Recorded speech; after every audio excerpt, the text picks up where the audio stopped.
ప్రియమైన దేవుని పిల్లలారా, యేసునామములో మీ అందరికీ వందనాలు.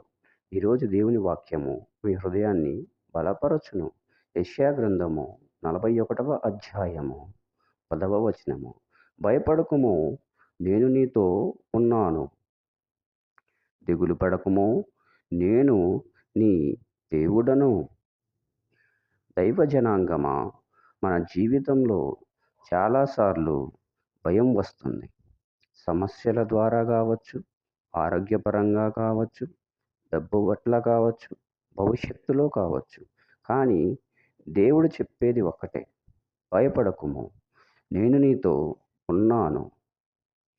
దేవుడు మనల్ని ఒంటరిగా వదిలిపెట్టేవారు కారు. మన పరిస్థితి ఎలా ఉన్నా ఆయన మనతో ఉన్నారు.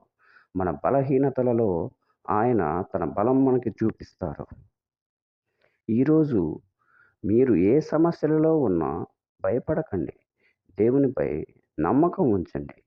ఆయన మీకు మార్గం చూపిస్తారు. ప్రార్థన. ప్రభువా, ఈ సందేశం వింటున్న ప్రతి ఒక్కరిని మీరు బలపరచండి. వారి భయాలను మీరు తొలగించండి. మీ సమాధానాన్ని వారి హృదయాలలో నింపుము. యేసు నామమున ప్రార్థిస్తున్నాము తండ్రి. ఆమేన్. ఈ వీడియో మీకు ఆశీర్వాదకరంగా అనిపిస్తే లైక్ చేసి షేర్ చేయండి.